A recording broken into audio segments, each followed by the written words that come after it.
Are you struggling to see results from your bench press? Perhaps you feel a nagging pain in your shoulders, or maybe your arms seem to be doing all the work. Well, here's the thing, it's not the bench press that's failing you, it's how you're doing it. This classic exercise is a staple in any strength training regimen, but without proper form, it can do more harm than good. Improper technique does not only hinder your progress, but can also lead to serious injuries, preventing you from making even more gains. So, whether you're a seasoned lifter or just starting out, this video is your key to bench pressing success. Start activating your chest like never before as we uncover the common mistakes you absolutely must avoid to take your bench press to the next level.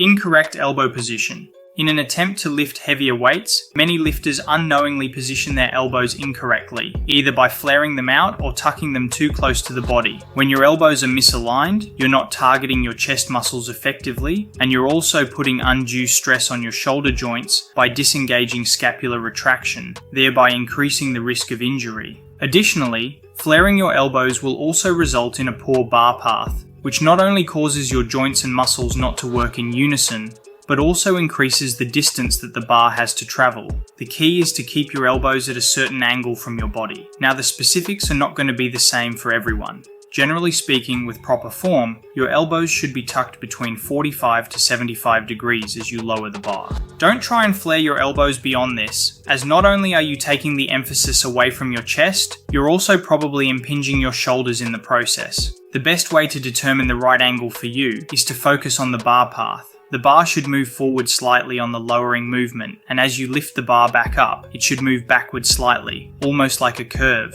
Just focus on lowering the bar towards your nipple area, and your elbows should fall naturally into place. Improper grip width. Many lifters tend to grip the bar by merely following the markers set on the bar, but how you grip the bar ultimately depends on your body type and can have an impact both on the effectiveness and safety of this exercise. When your grip is too wide, you're actually reducing the range of motion and overloading your shoulder joints. On the flip side, a grip that's too narrow shifts the focus onto your triceps and may place undue stress onto your wrists. Research on the effect of grip width on specific muscle activation has been the focus of numerous studies. However, a more recent 2021 study compared muscle activity in groups of resistance and novice-trained men with medium, narrow, and wide grips. In resistance-trained subjects, the triceps EMG was significantly greater in the medium grip bench compared to a wide grip, while in novice-trained subjects, the anterior deltoid EMG was greater in the medium grip than the narrow grip bench.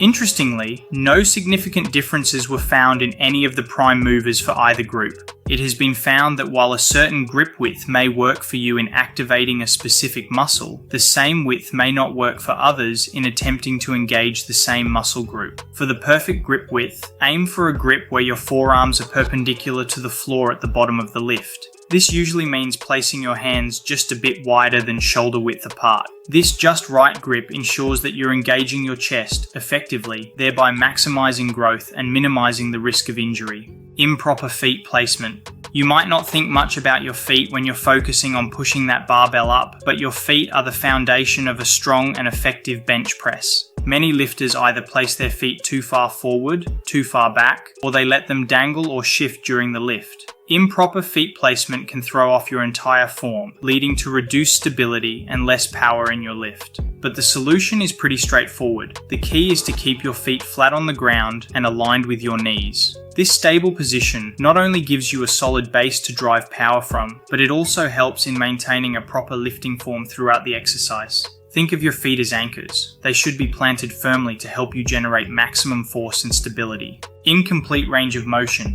The truth is that many lifters, no matter their level of experience, are guilty of cutting their reps short. This means they're not fully lowering the bar to their chest or not fully extending their arms at the top. While partial movements can certainly help you lift heavier, you're not fully engaging your chest, shoulders, and triceps, which means you're not maximizing the muscle building potential of the exercise. A recent 2022 study compared neuromuscular adaptations of 50 resistance-trained men across 4 range of motion variations. After 10 weeks, the study demonstrated that a full range of motion bench press was the most effective at maximizing neuromuscular improvements in both recreational and trained athletes compared to partial range variations. Based on the literature, it's essential that you're doing a full descent and full extension with each rep. Lower the bar all the way down to your chest gently, and then push it up until your arms are fully extended. Yes, it might mean reducing the weight you're lifting initially, but full range of motion ensures that you're working your muscles thoroughly, leading to better strength gains and more muscle development.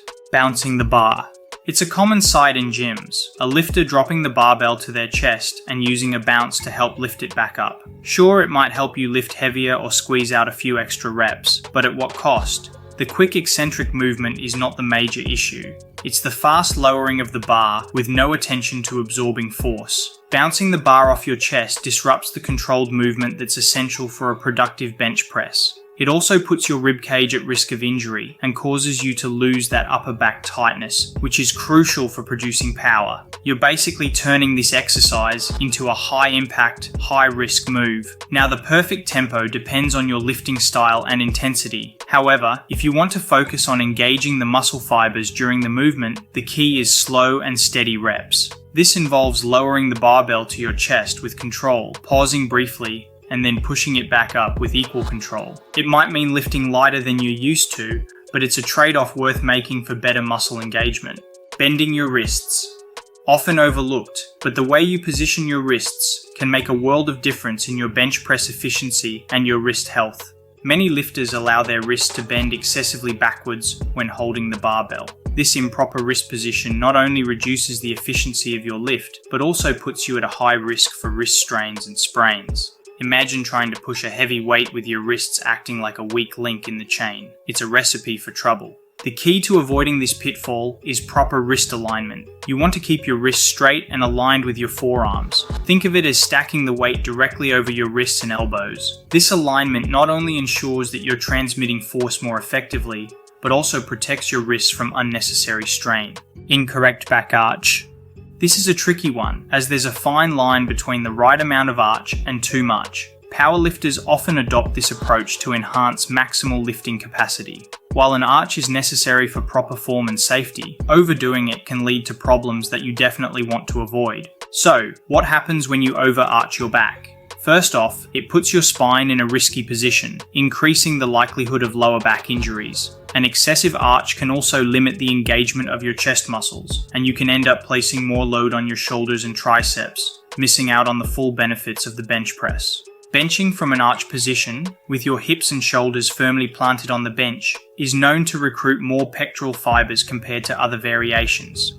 Additionally, a 2022 study examining the differences between arched and standardized techniques found that the arch also increased lat activation while reducing shoulder loading. The solution is to maintain a natural, moderate arch in your back. A good way to check this is to make sure you can slide your hand, but not your arm, under your lower back. This natural arch not only protects your spine, but also helps in properly aligning your body for optimal muscle engagement.